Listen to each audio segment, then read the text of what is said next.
Hi, Charles County. Welcome to another episode of Ready, Set, Prepare, a chance for you to learn about all things related to emergency preparedness here in Charles County, Maryland.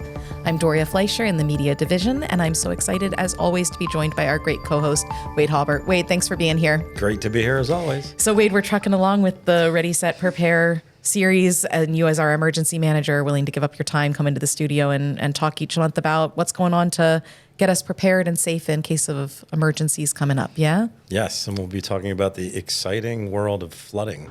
Dun, dun, dun. It sounds so ominous. And I'm also really excited we're joined here today with Beth Groth. And Beth, I always have to look at your title because it's a long one. Beth is our Climate Resilience and Sustainability Officer here in Charles County. Beth, do you get a badge for that? I should get a badge for the long title.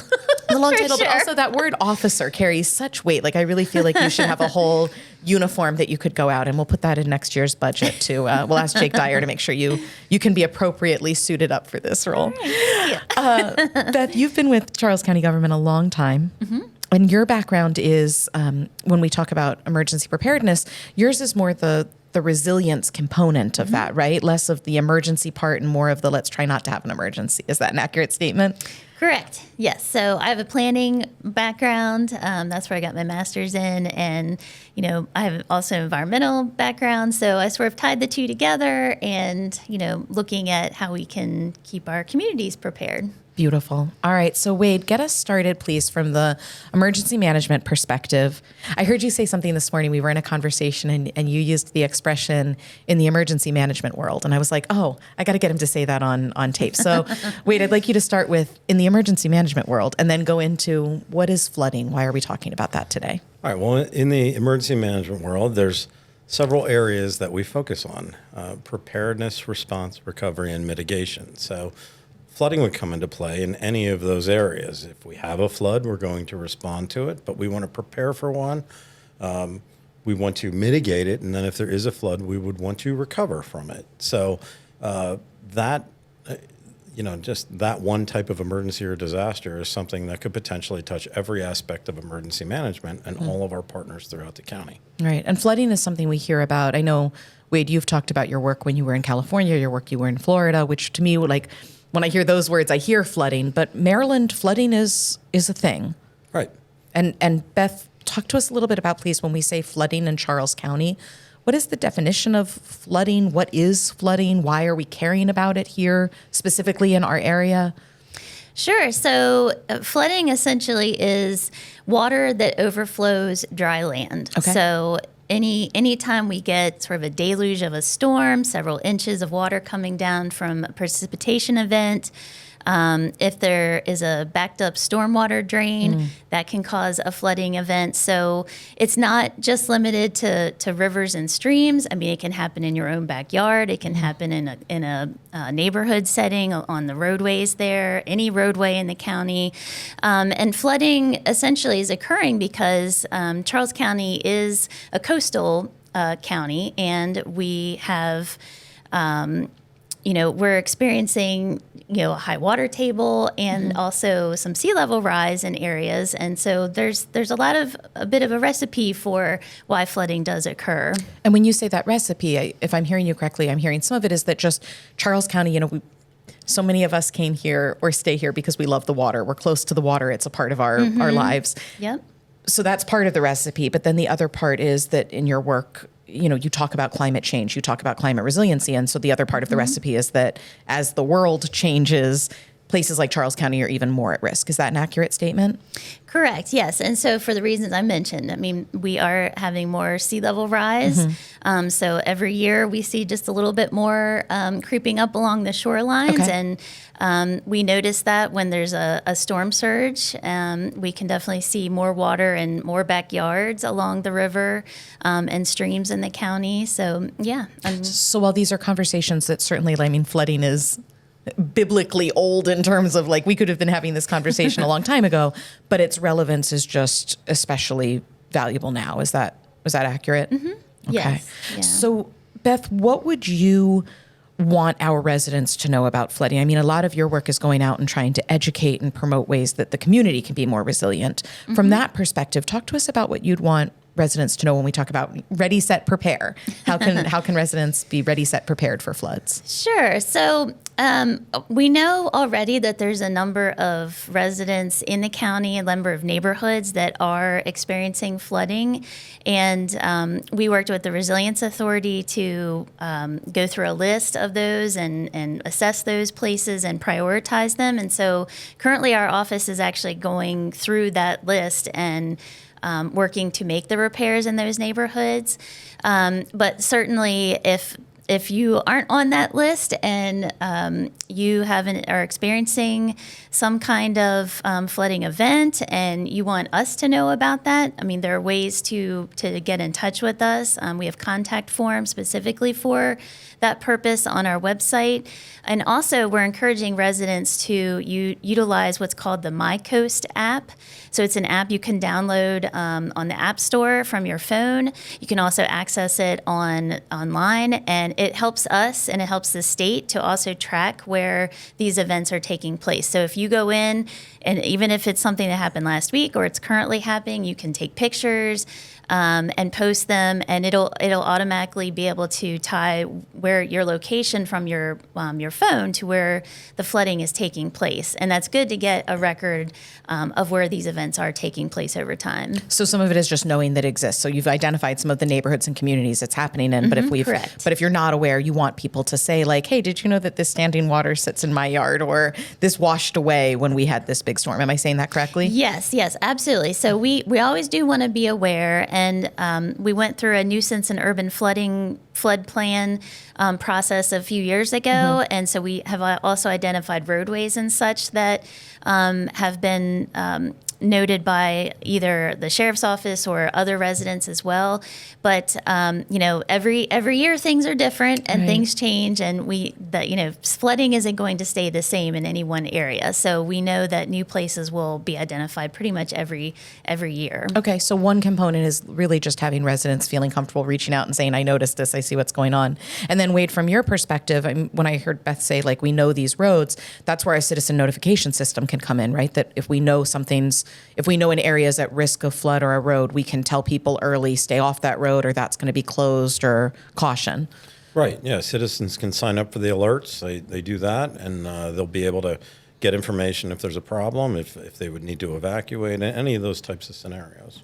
So Wade, in other episodes, we've talked a lot about kind of the tiny steps that residents can take that help with the bigger response. So we're not expecting residents to do the work that Beth and her office are doing. We know some of that work is the role that the professionals take.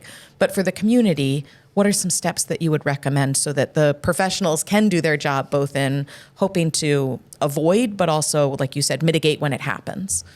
Right. Well, this is our fourth podcast, and I think the theme that I have tried to get out is that the more people can help themselves, the better off it's going to help the county out as a whole.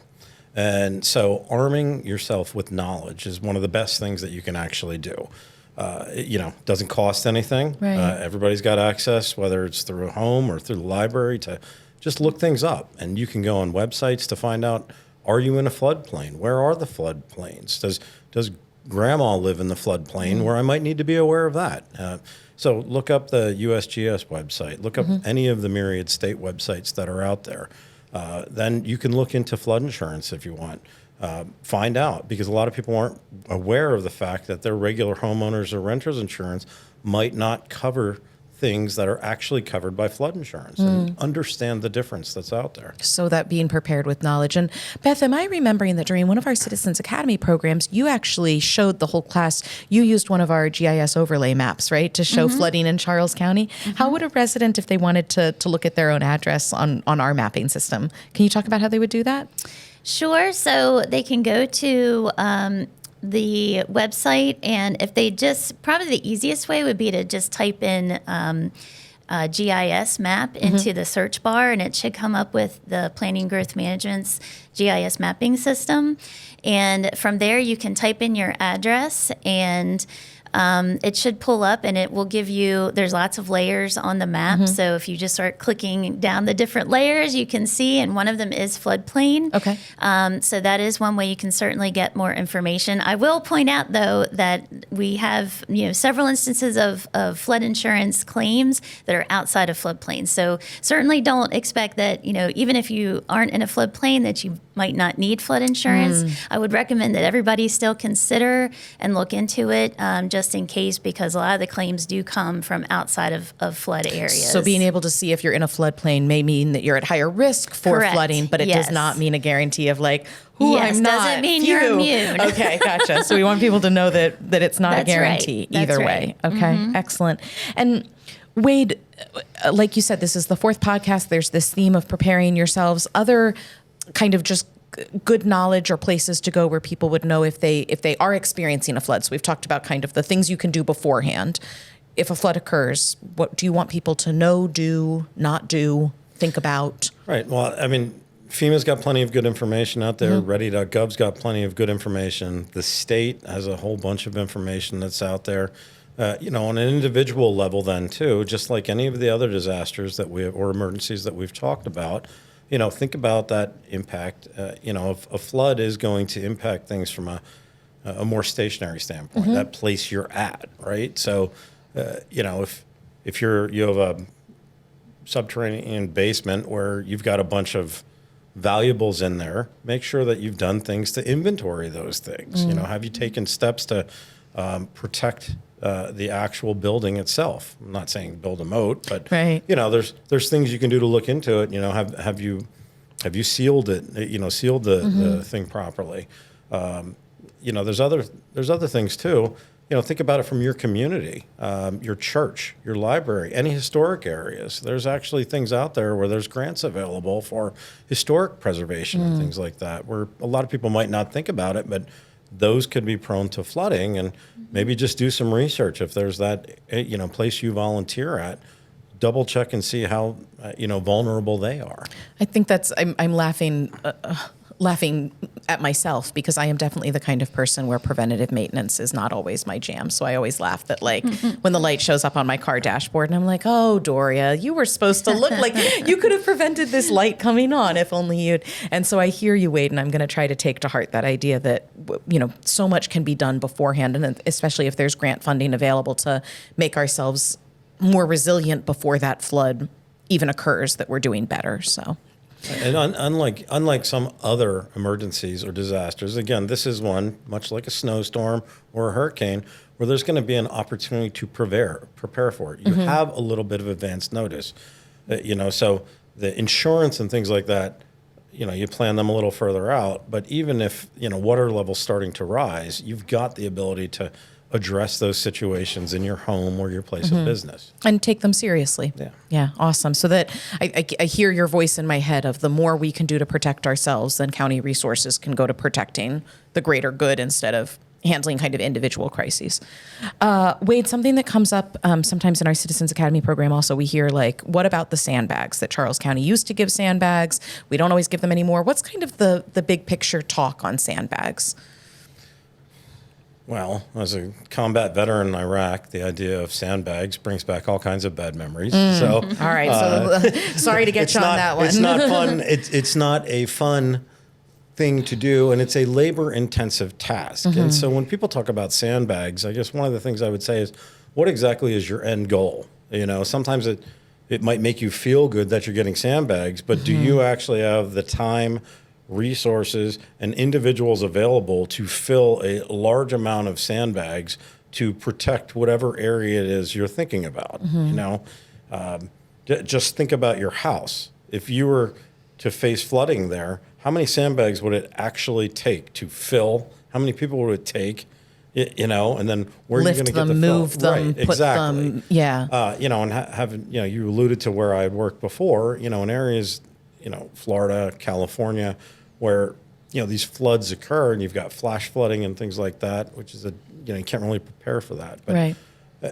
Again, that's an area where they can kind of predict, and look at some of these areas where they have to prevent it. But, I'd have to say, think about what the ultimate goal is. Right. You know, is that the best use of your time and resources? In that You know, is it moment. realistic that that's a solution? Yeah, and I think what I hear you going back to, Wade, that is such a good thing for all of us to remember. It's kind of that critical thinking instead of panicking in an emergency. Right. So rather than, oops, I waited too long, let me just try to fill some sandbags and hope it helps. What could I do beforehand? What's going to make the biggest difference right now? What's the best thing that my community, my family, my household needs to be safe in this event? And it doesn't, not necessarily just panicking and filling sandbags at the last minute. Right. And So- there's countless examples where, flooding alerts have happened and things like that. And, outside of places like the Midwest where the whole community gets together and they're used to preparing sandbags, much like you would see in movies and things like that. But, there's plenty of other examples where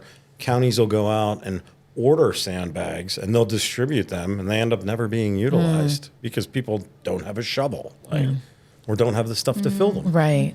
Well, I'm so glad we have people like you, Wade, in our emergency services department who can make those critical decisions of is this the best use of county resources, and is this what's going to actually be what's keeping our residents safe? And Beth, you doing the work even before that to say how can we make sure we're planning and developing communities that are doing as best as we can to stay resilient even as times change. So thank you so much for being here, both of you. Is there anything else you want to talk about in terms of flooding? Final thoughts, remarks, suggestions, things you want people to know, do, say, remember? I would just say, understand where you're at. Take the time to look up to see, are you in a floodplain? What are the areas? Just get familiar with the tools that are out there just to arm yourself with knowledge. That's the best thing you could do. Beautiful. Thank you. Beth, anything you want to toss out there? Well, from an emergency management perspective, we're heading into potential rainy season. Yeah. So we'll definitely see some water probably and some flooding on a number of roads. So as they always say, turn around, don't drown. I like it. Only takes a few inches of water to make a car And especially on some of move. our waterways that we know are already Yes, lying lower than, absolutely. So stay home. What did Wade keep telling us in the snowstorm? Stay home, eat snacks, watch movies, just enjoy your house for a little bit. That's right.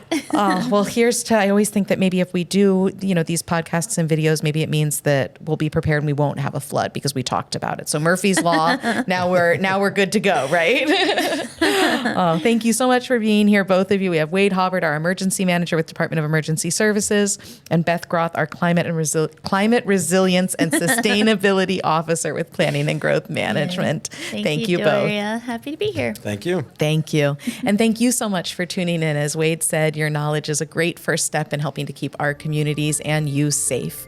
So thanks for tuning in. You can always go back to other episodes and catch up on other ways to stay prepared and know what's going on in cases of an emergency, and look forward to future episodes. Thanks so much, Charles County. Take care, stay safe, and stay engaged. Thanks for listening. If you like this podcast and want to hear more, search Charles County Government on Apple Podcasts, Spotify, or wherever you get your podcast. And be sure to like and subscribe. We're also available on YouTube. Search Charles County Commissioners. And stay connected for all county news, information, and programs by visiting www.charlescountymd.gov/stay connected.